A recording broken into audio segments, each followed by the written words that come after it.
Hello everyone, आप सभी का फिर से स्वागत है। ये घटना चक्र हिस्ट्री का डिस्कशन है। हम लोग एंशियंट हिस्ट्री को डिस्कस करें। एंशियंट हिस्ट्री में आज का टॉपिक है 6ठी शताब्दी ईसा पूर्व की राजनीतिक दशा। सबसे पहले इसके बारे में डिस्कस करेंगे। इसके बाद इस पर आधारित अब तक जितने भी प्रश्न पूछे गए उन सभी प्रश्नों को भी एनालिसिस करेंगे।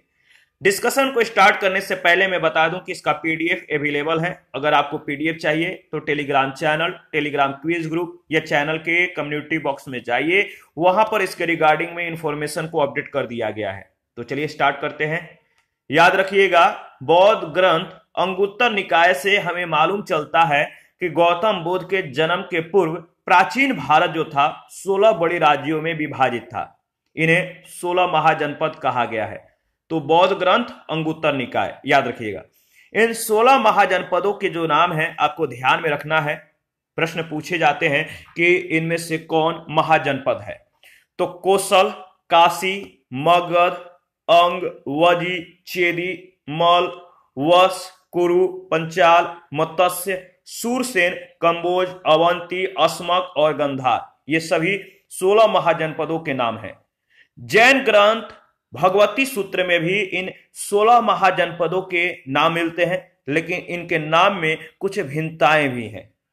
इनमें प्राप्त जो 16 महाजनपदों के नाम हैं वो कौन कौन से हैं। तो अंग है, बंग है, मलय, औच, वच यानी वत्स, मग यानी मगध, मालव, कोच, लाड, मोली यानी मल, कौशल, काशी, पाड, सुमहोत्तर और अवाहा एवं बजी या वजी। ये नाम मतलब कि जो है थोड़ा सा डिफरेंट है, लेकिन भगवती सूत्र में भी 16 महाजनपदों के नाम मिलते हैं।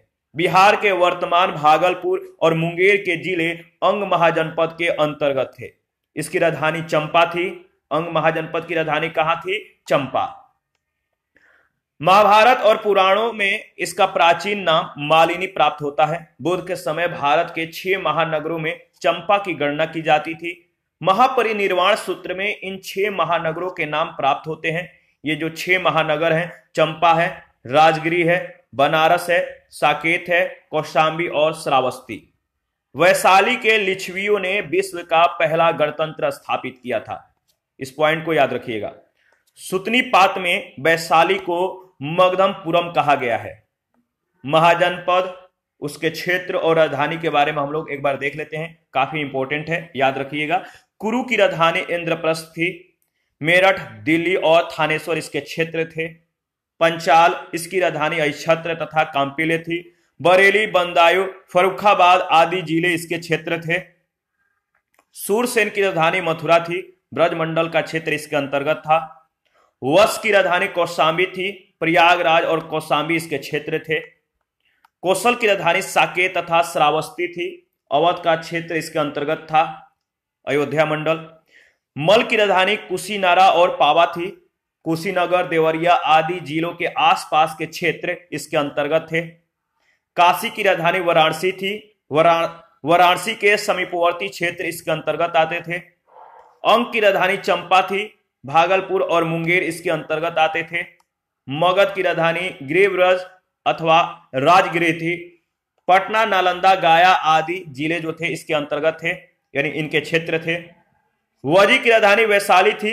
वैशाली, दरभंगा आदि जिले जो थे बिहार के, और नेपाल का जो मिथिला क्षेत्र था इसके अंतर्गत था। चेदी की राजधानी स्वतिथवती थी। बुंदेलखंड, जो बुंदेलखंड क्षेत्र है, इसका पूर्वी भाग और निकटवर्ती क्षेत्र इसके अंतर्गत थे।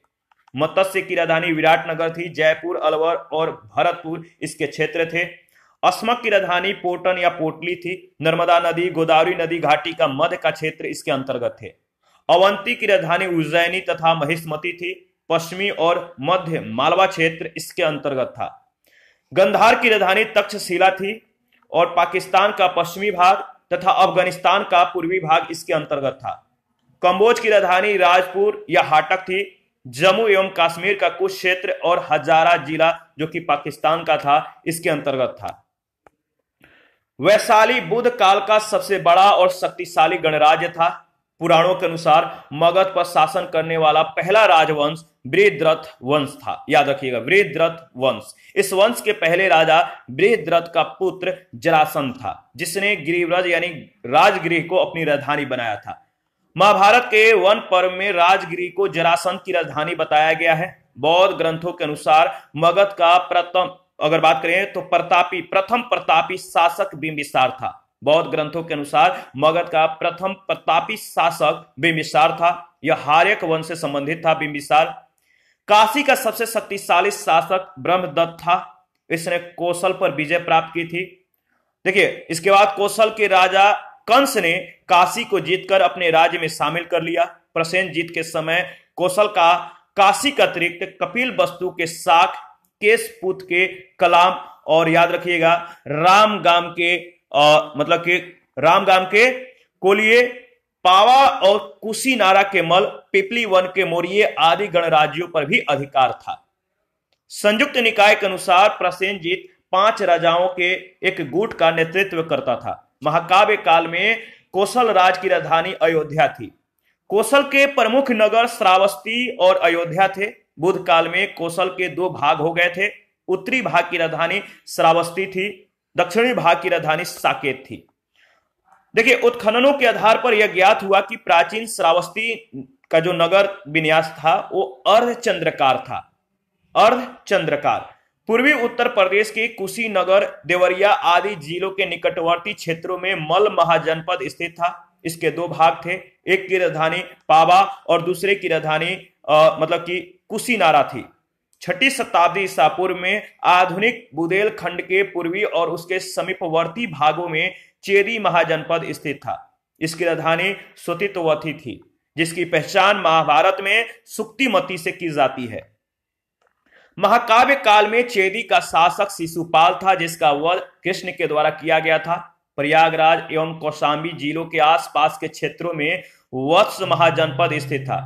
विष्णु पुराण से ज्ञात होता है कि हस्तिनापुर के राजा नेक्षु ने हस्तिनापुर के गंगा के प्रवाह में बह जाने के बाद कौशांबी को अपनी राजधानी बनाई थी। बुद्ध काल में यहां पौरव वंश का शासन था।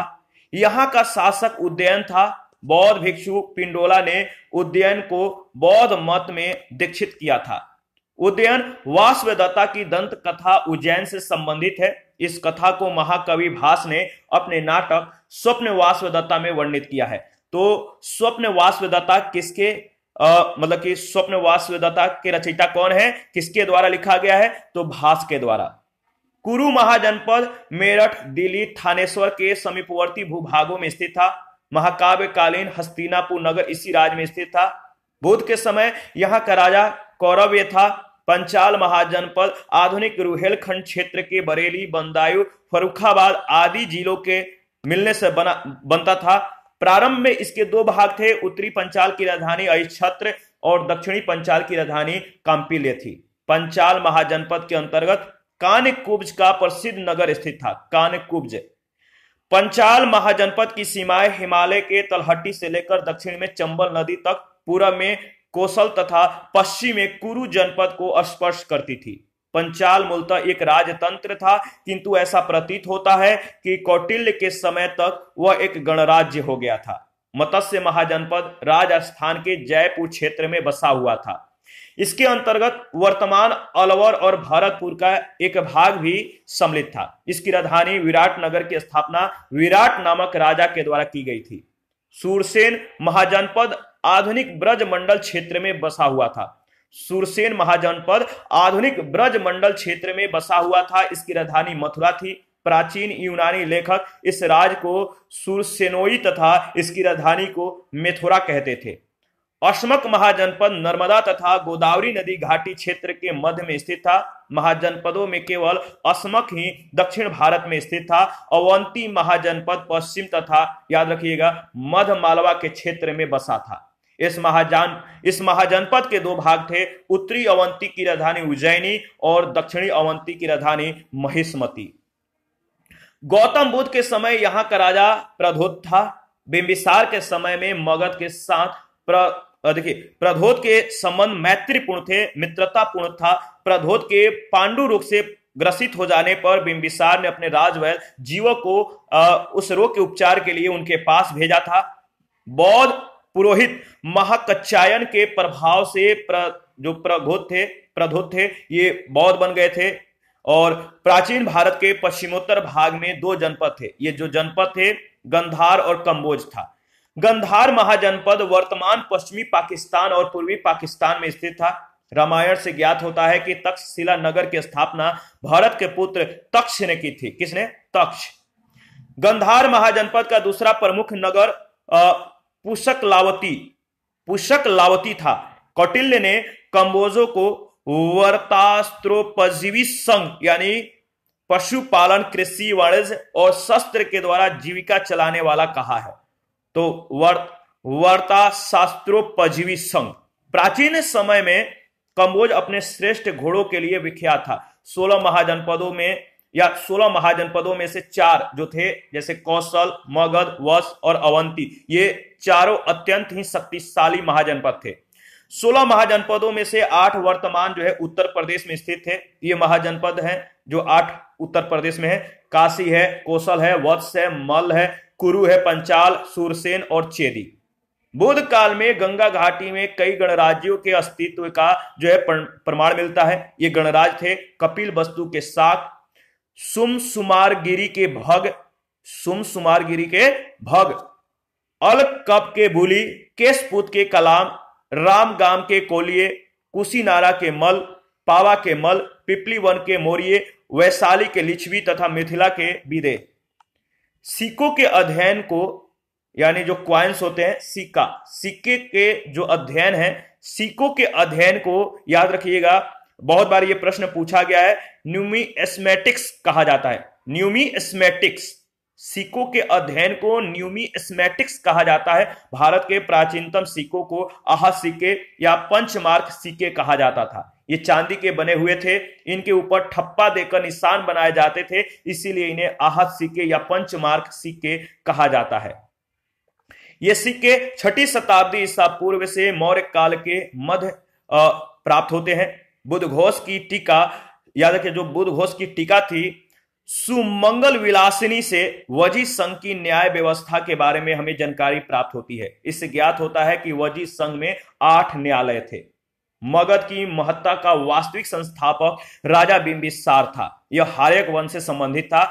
जैन साहित्य में बिंबिसार को श्रेणिक कहा गया है। महावंश के अनुसार बिंबिसार 15 वर्ष की आयु में मगध नरेश बना था। सर्वप्रथम इसने प्रमुख राजवंशों के साथ वैवाहिक संबंध स्थापित करके अपनी स्थिति को सुदृढ़ की। इसने लिच्छवी गणराज के शासक चेटक की पुत्री चेलना के साथ विवाह करके मगध की उत्तरी सीमा सुरक्षित किया। दूसरा प्रमुख वैवाहिक संबंध कौशल नरेश प्रसेनजीत की बहन महाकोसला के साथ किया। इस वैवाहिक संबंध से उसकी काशी का जो प्रांत था या उसके कुछ जो ग्राम थे प्राप्त हो गए। अन्य वैवाहिक संबंध मध्य देश की राजकुमारी क्षेमा, याद रखिएगा, क्षेमा के साथ जो है विवाह किया और विवाह करके मद्रों का सहयोग प्राप्त किया। अंग के शासक ब्रह्मदत्त को पराजित करके अपने राज्य में मिला लिया। विनय पिटक से हमें ज्ञात होता है। विनय पिटक किसका ग्रंथ है, आप कमेंट करके बताइएगा। विनय पिटक से ज्ञात होता है कि इसने वेणुवन नामक उद्यान बुध और शंख के निमित्त प्रदान कर दिया।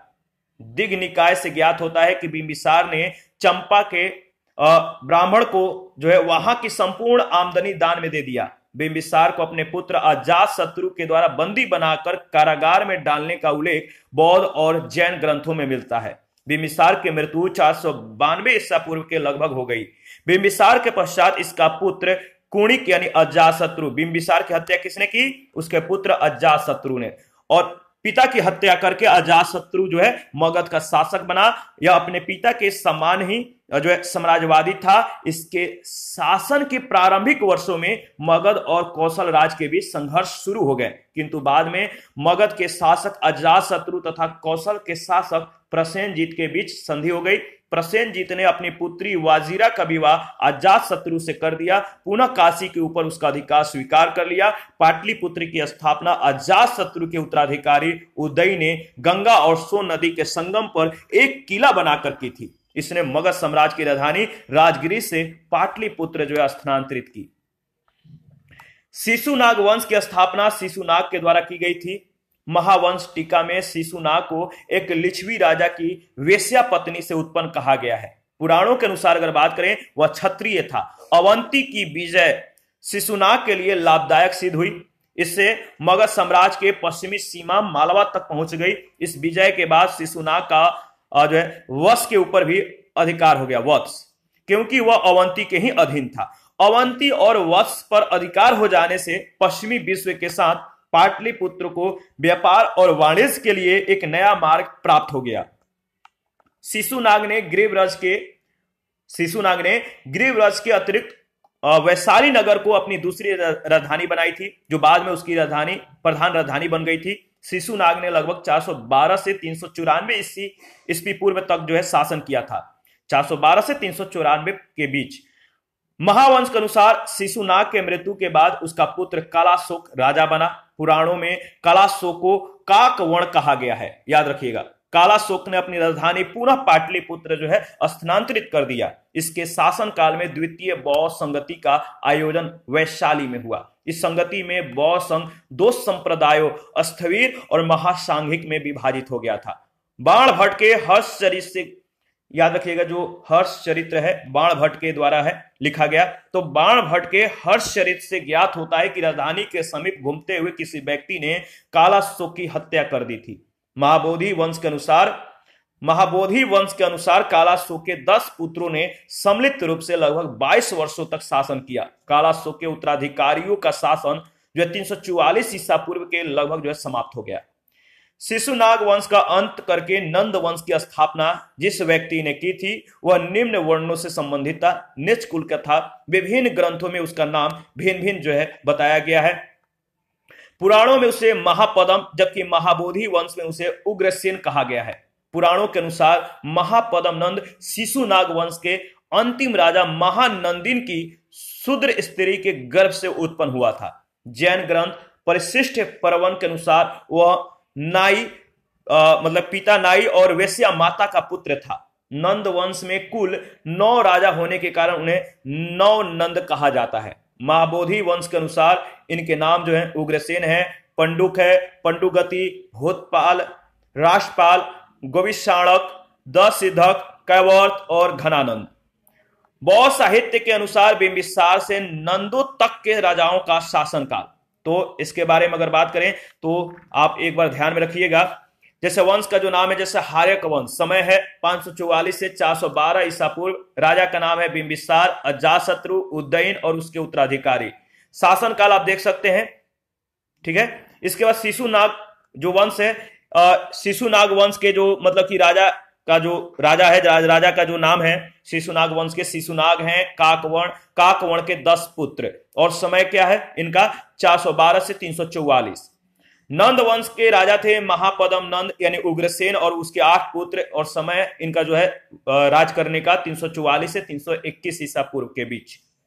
महापदम नंद को कली का जो है अंश, कली का मतलब कि अंश कह सकते हैं। सभी क्षत्रियों का नाश करने वाला दूसरे परशुराम का अवतार कहा गया है। महापदम नंद को कली का अंश, सभी क्षत्रियों का नाश करने वाला दूसरे परशुराम का अवतार, ये सभी कहा गया है। उसने एक छत्र शासन की स्थापना की, एक राट की उपाधि ग्रहण की। इसके द्वारा उन्मूलित राजवंशों के जो नाम मिलते हैं वे इक्ष्वाकु है, कलिंग है, अश्मक है, पंचाल है, कास्य है, कुरु है, मैथिल है, सूरसेन, वितिहोत्र।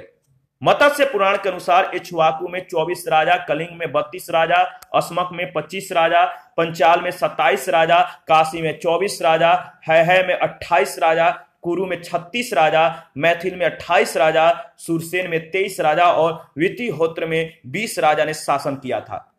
खारवेल के हाथी गुफा अभिलेख से उसके कलिंग विजय की सूचना प्राप्त होती है। किस अभिलेख से? हाथी गुफा अभिलेख से। नंद वंश का अंतिम राजा घनानंद था जो सिकंदर का समकालीन था। यूनानी लेखकों ने उसे उग्रसेन का पुत्र यानी अग्रमिज कहा है। जेनोफोन ने ऐसे बहुत धनाढ़ व्यक्ति बताया है। तमिल और सिंहली ग्रंथों से उसकी जो है अतुल संपत्ति की सूचना मिलती है।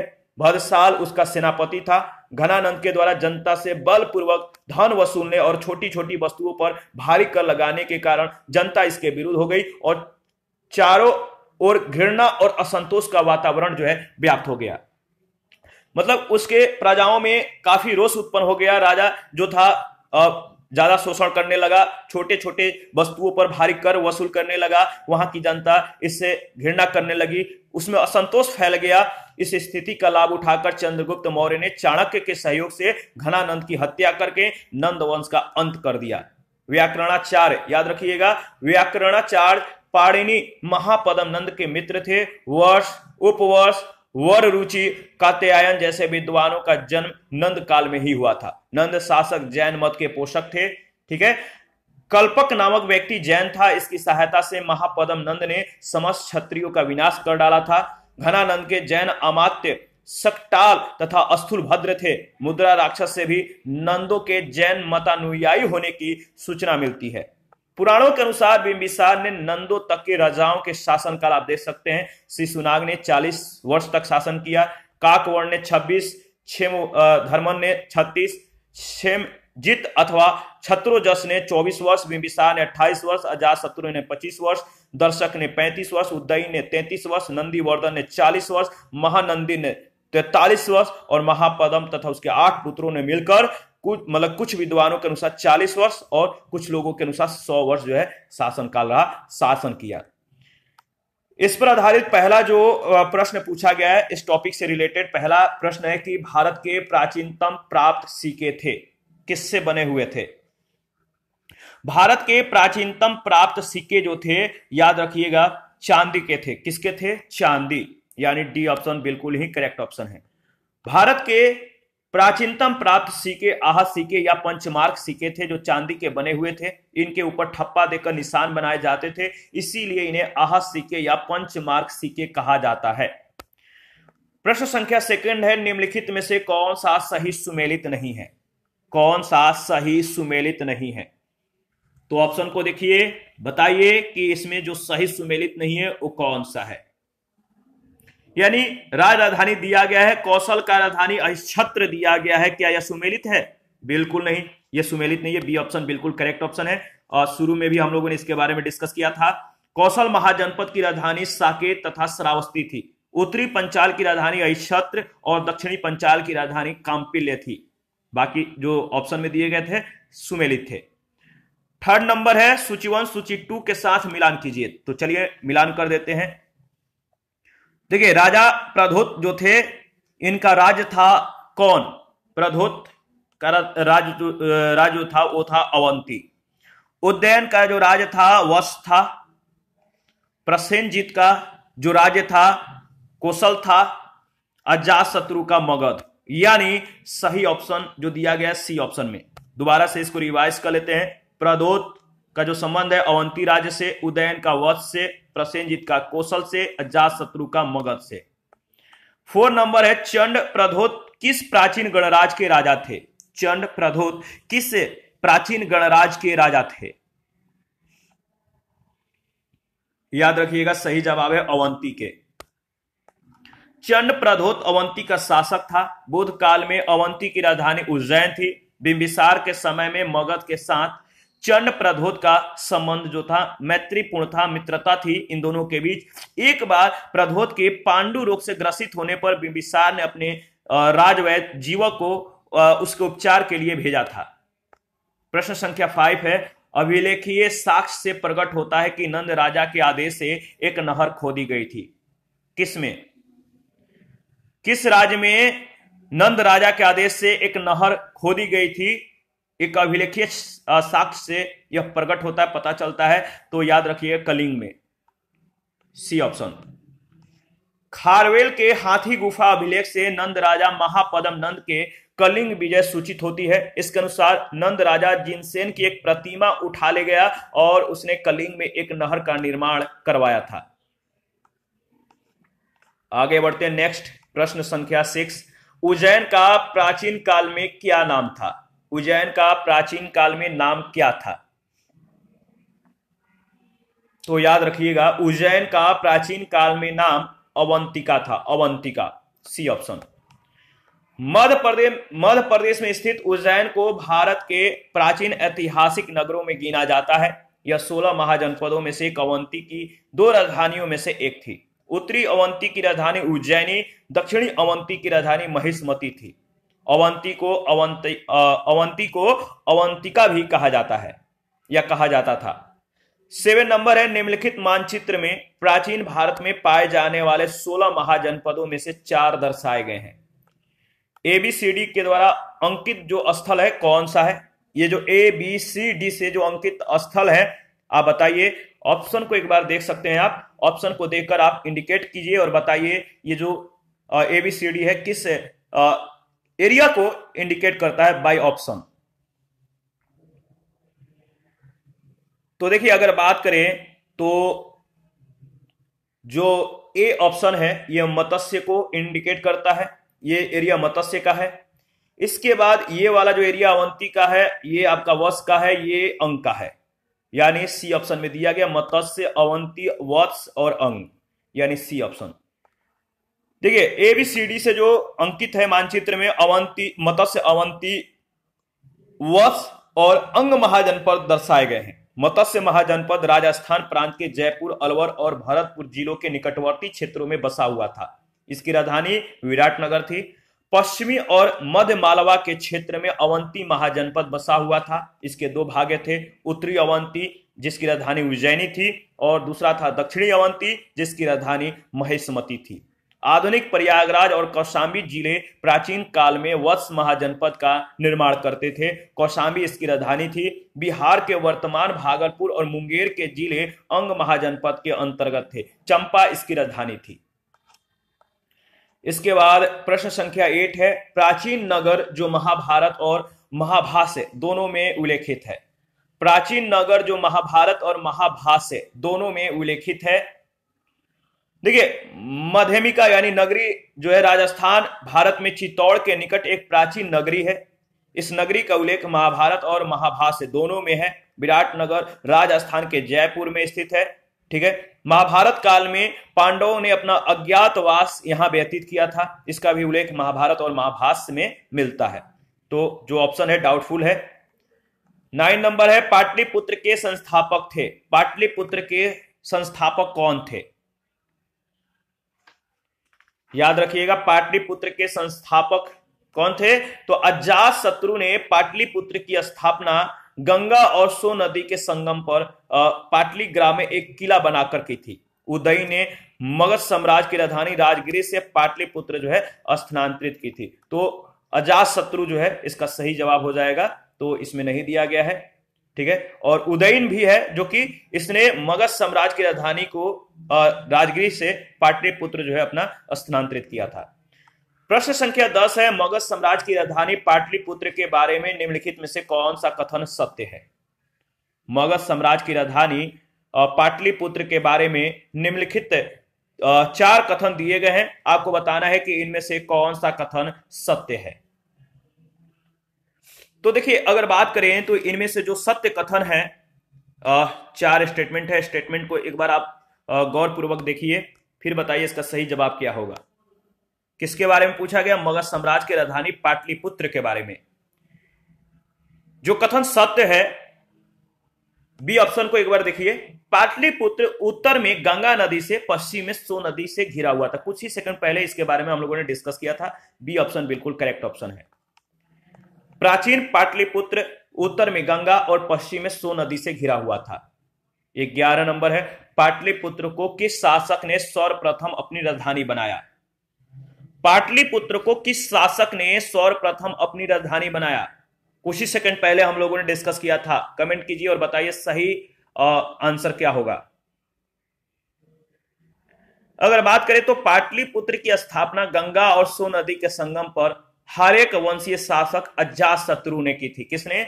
अजातशत्रु। याद रखिएगा इसका नाम था अजातशत्रु। अजातशत्रु ने की थी। और उदय ने राजधानी राजगिरी से पाटलिपुत्र जो है अपना स्थानांतरित किया था। उदयन जो था अपनी राजधानी को राजगिरी से पाटलिपुत्र लाया था। तो इसका सही जवाब क्या होगा? तो उदयन। आगे बढ़ते हैं। प्रश्न संख्या 12 है, निम्नलिखित में से किस राजा ने पाटलिपुत्र बसाया था? किस राजा ने पाटलिपुत्र को बसाया था? सही जवाब है अजात शत्रु। 13 नंबर है, किस शासक के द्वारा सर्वप्रथम पाटलिपुत्र का राजधानी के रूप में चयन किया गया? किस शासक के द्वारा सर्वप्रथम पाटलिपुत्र का राजधानी के रूप में चयन किया गया? इसका सही जवाब है उज्जैन। इसने राजगिरी को अपनी राजधानी जो है मतलब कि राजधानी राजगिरी को पाटलिपुत्र स्थानांतरित किया था। 14 नंबर है, उज्जैन वासवदत्ता की दंत कथा संबंधित है किससे? उज्जैन वासवदत्ता की जो दंत कथा है किससे संबंधित है? उज्जैन वासवदत्ता की दंत कथा संबंधित है। उज्जैन यानी देखिए थोड़ा सा आप लॉजिक याद रखिएगा, उज्जैन यानी उज्जैन से। ऑप्शन ए बिल्कुल करेक्ट ऑप्शन है। उज्जैन वासवदत्ता की दंत कथा उज्जैन से संबंधित है। इस कथा को महाकवि भास ने अपने नाटक स्वप्न वासवदत्ता में वर्णित किया है। इस नाटक में वत्स नरेश उज्जैन और अवंती नरेश प्रद्योत की पुत्री वासवदत्ता की प्रेम कथा का वर्णन है। यह कथा उस समय की है जब उज्जैन के कारागार में कैद था। 15 नंबर है, प्रथम मगध साम्राज्य का उत्कर्ष किस शताब्दी में हुआ था? प्रथम मगध साम्राज्य का उत्कर्ष किस शताब्दी में हुआ था? तो ईसा पूर्व 6ठी शताब्दी यानी बी ऑप्शन बिल्कुल करेक्ट ऑप्शन है। मगध साम्राज्य का उत्कर्ष 6ठी शताब्दी ईसा पूर्व में हुआ था। इस साम्राज्य की महत्ता का वास्तविक संस्थापक राजा बिंबिसार था और यह हार्य कुल से संबंधित था। इसके बाद आज का जो सेशन है समाप्त करते हैं। नेक्स्ट सेशन में बचे हुए प्रश्नों को कवर करेंगे। आप अपना प्रतिक्रिया देते रहें। आपके प्रतिक्रियाओं का हमें बेसब्री से इंतजार रहता है।